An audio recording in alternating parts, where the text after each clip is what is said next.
Gubernur Jawa Barat Kang Deddy Mulyadi diancam akan dibunuh oleh seseorang yang muncul dalam komentar kanal YouTube pribadinya KDM. Narasi ancaman itu mengatakan, dirinya kan meledakkan diri hingga menyuruh orang untuk melukai Kang Deddy.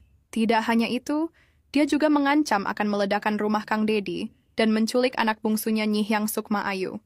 Belum diketahui siapa motif dibalik nama Wowo dan Deddy Mulyadi sesat. KDM mengatakan, bukan hari ini saja, ancaman itu sudah sering ia dapati ketika ia menjabat sebagai Bupati Purwakarta. KDM mengaku ancaman tersebut merupakan resiko seorang pemimpin. Ayo warga Jabar, lindungi KDM. Jangan lupa like dan subscribe video ini agar lebih berkembang. 3 mobil polisi dibakar, DPR sentil Deddy Mulyadi, ya, usai tangkap bos Ormas Grip Depok. Nah ini DPR ini apa? Pemelihara Ormas. Jadi Ormas Grip itu adalah peliharaan DPR.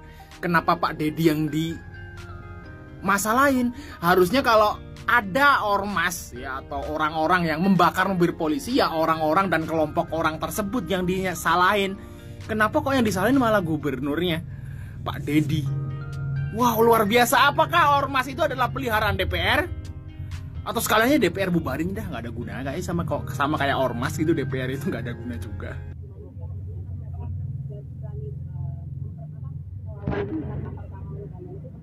Ya, yang pertama bahwa kita ini kan bicara persoalan premanisme. Karena kita bicara premanisme, kita bicaranya premanisme, bukan kelembagaan. Karena kita bicara premanisme bukan kelembagaan. Maka tindakan-tindakan premanisme yang dilakukan oleh siapapun dan atas nama apapun harus dilawan oleh negara. Norma terkait maka sudah teridentifikasi ya orang yang terlibat ini lembaga dan norma dari Pemkot akan ada sikap bagi buat ormas yang terkait sendiri. Pertama bahwa tindakan itu kan sifatnya perorangan, ya kan, bukan kelembagaan. Karena tindakan itu adalah sifatnya perorangan, maka hukumnya menjadi hukum perorangan, bukan hukum kelembagaan. Saya berikan contoh misalnya, ketika ada pegawai dinas melakukan tindakan bertentangan dengan hukum, kan tidak berarti dinasnya dibubarkan. Kan kita bicara itu dulu. Kecuali kalau dinasnya itu sudah menyatakan diri, kan itu beda, kan sangat berbeda. Selama bahwa itu tindakannya tindakan perorangan, bukan kelembagaan, maka yang bertanggung jawab adalah tanggung jawab perorangan, bukan kelembagaan. Jangan ada teguran langsung ke ormas terkait. Ya kedepannya paling diajak bicara semua. Kalau kan gini, tujuan dibangunnya ormas apa sih? Tujuannya dibangunnya ormas itu kan mengkonsolidasi, kemudian mengorganisir orang untuk memiliki tujuan dan visi yang sama. Pasti tujuan dan visinya baik, di ADRT-nya pasti baik. Untuk itu harus dilakukan pembinaan. Artinya bahwa ormas-ormas segera mengidentifikasi anggota-anggotanya yang dinilai melakukan aksi premanisme. Kalau anggota-anggotanya dinilai melakukan aksi premanisme atau mengatasnamakan lembaganya melakukan tindakan-tindakan yang melawan hukum, maka pimpinan organisasinya harus segera melakukan pemberhentian, pemecatan, dan pembekuan kelembagaan. Ya, terima kasih. Pada akhirnya kita justru terkungkung atau terkooptasi dengan hal yang tidak yang tidak positif, yang tidak produktif dalam hal ini. Menurut saya munafik juga kita katakan nggak setuju militer terlibat di dalam berbagai kehidupan sehari-hari, tapi orang-orang ormas-ormas berseragam ala militer, ini mereka tiba-tiba dengan semua atribut itu bergolak ala militer. Kalau saya personal berpikir orang-orang seperti ormas ini kita tumpas saja, nggak boleh berpakaian militer. Ini baru terjadi setelah reformasi kejadian begini. Terlalu bebas orang berbicara tentang demokrasi. Padahal di dalam demokrasi itu hak orang ada orang lain. Begitu mundur sebetulnya budaya kita terkait dengan masalah hal ini. Orang terlalu banyak belajar dari di sosmed, terlalu banyak belajar dari katakanlah internet yang menyebabkan akhirnya orang tidak bisa lagi memilih menentukan mana yang pantas untuk menjadi budaya di negara ini atau mana yang bisa diterapkan dimanfaatkan negara ini. Tujuan dibangunnya ormas apa sih? Tujuannya dibangunnya ormas itu kan mengkonsolidasi, kemudian mengorganisir orang untuk memiliki tujuan dan visi yang sama.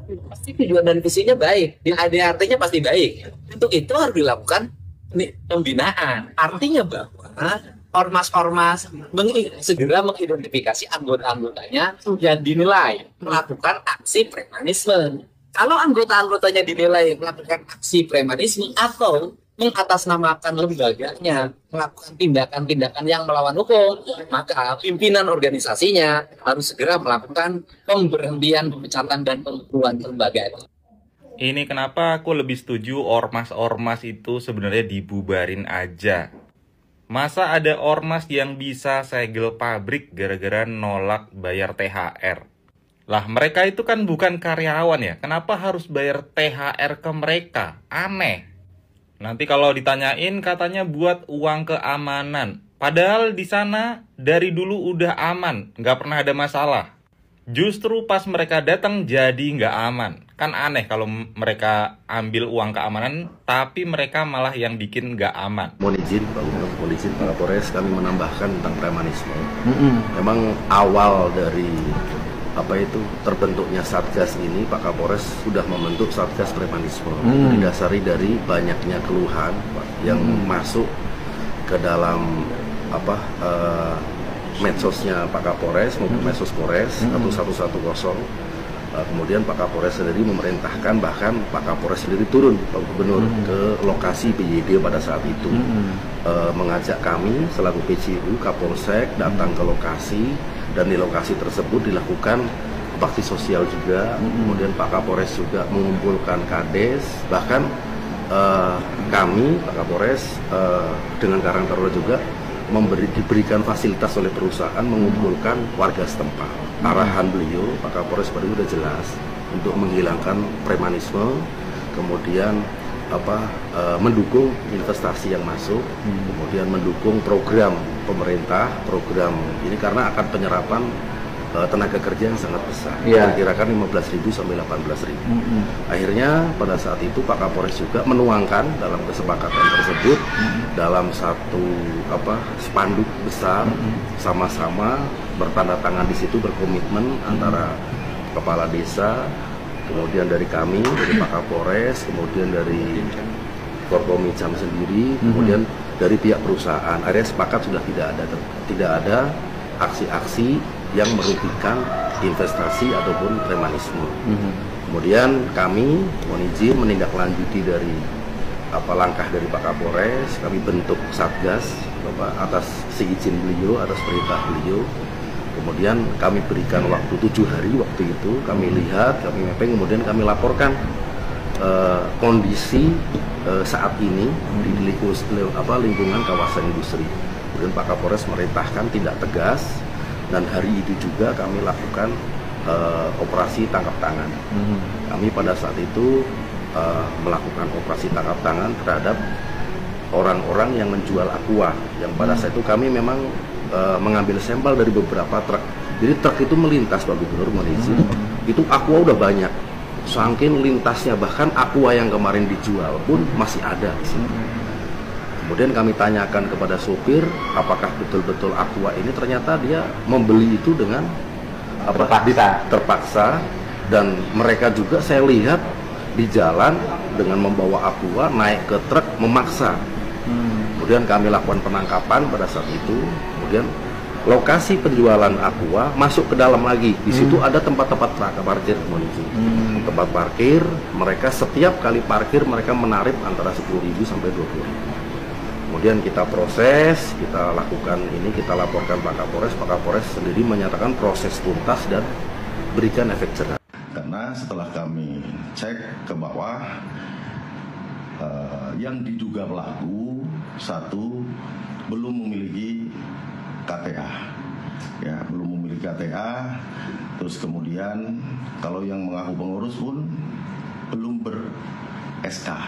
Nah ini yang harus diluruskan. Dan kami DPD Grip Jaya Jawa Barat atas arahan Ketua Umum, sekali lagi kami mendukung langkah-langkah pihak kepolisian, aparat penegak hukum untuk menegakkan hukum seadil-adilnya. Apabila seandainya ada oknum simpatisan Grip Jaya yang terlibat aksi anarkisme yang di Kota Depok, kami juga mendukung untuk diselesaikan secara hukum. Untuk seluruh masyarakat Jawa Barat, saya menyampaikan permohonan maaf apabila saya setiap hari membuat kegaduhan dengan berbagai langkah dan kebijakan yang tentunya banyak yang tidak menyukainya.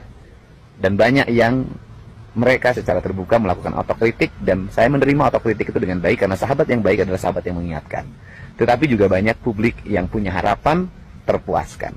Dan saya pemimpin hidup di antara dua, yang suka dan yang tidak suka, yang menyetujui dan tidak menyetujui. Dan kedua-duanya adalah warga saya, warga rakyat Jawa Barat. Meskipun sekarang yang rajin berkomentar bukan hanya rakyat Jawa Barat saja. Itu hak setiap orang, karena eranya sudah era digital, era media sosial. Setiap kegiatan bisa dilihat oleh seluruh warga dunia.